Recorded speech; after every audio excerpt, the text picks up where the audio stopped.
I'm sure everyone's heard the word blog before, right? But do you know what it means? How does it work? Or at least, why are they becoming so popular?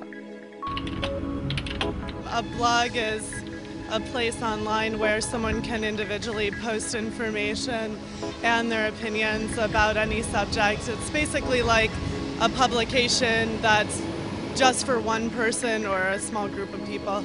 That sounds like about right, but in definition, a blog is a common type of journal that comments on issues important to society. It is more than just sharing your thoughts on the web or hearing from other people. It is a new concept that is changing the way we participate and think about politics. For media expert Suman Raghunathan, blogging is a new form of political activism that is helping voters be more informed in this crucial election year. I think there's a sense on the part of communities that they can have a voice in terms of asking the questions and steering the debate. And I think there's also a sense that blogs are much more citizen journalism and are not as beholden to what corporate media and the corporate news media thinks is going to sell well to its advertisers. The truth is, 11 million people, that's 6% of the entire US adult population, has created a blog in the past few years. And what's more, 32 million Americans are avid blog readers, according to the latest Pew study. 4 years ago, blogs were a new and upcoming media that very sort of techno-savvy people were really paying attention to, and particularly the sort of policy wonk type folks were paying attention to. 4 years later, you have YouTube hosting a presidential debate, which was unheard of 4 years ago, where you had millions of people logging in questions and also watching one of the most popular presidential debates among all of the candidates. And that is, I think, proof positive of just how hungry people are to go to blogs and to the internet in particular to get political information. My question for you all is, if elected, what measures will you take to tackle the national debt and control spending? Aware of the importance that communications have in this presidential election, both candidates have relied on technology, especially the internet, to do the work of recruiting, organizing, and raising funds for their campaigns.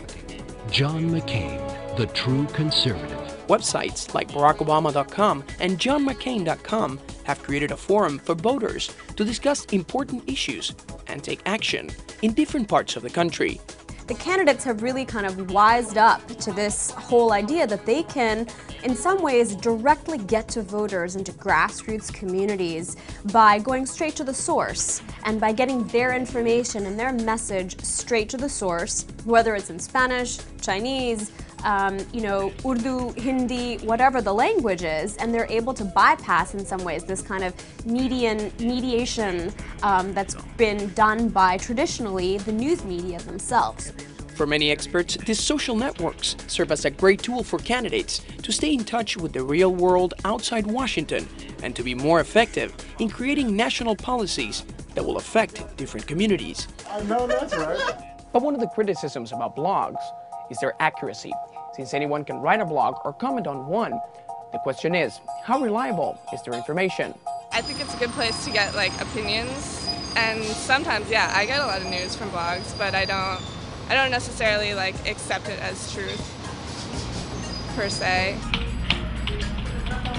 Blogs are usually filled with truth and false information, so I guess you can't always believe everything you read. According to the company Harris Interactive Inc., only 1 in 5, that's 22% of regular blog readers, say the information they read on blogs is less accurate when compared to the mainstream media, while almost half, 48%, say is just as accurate.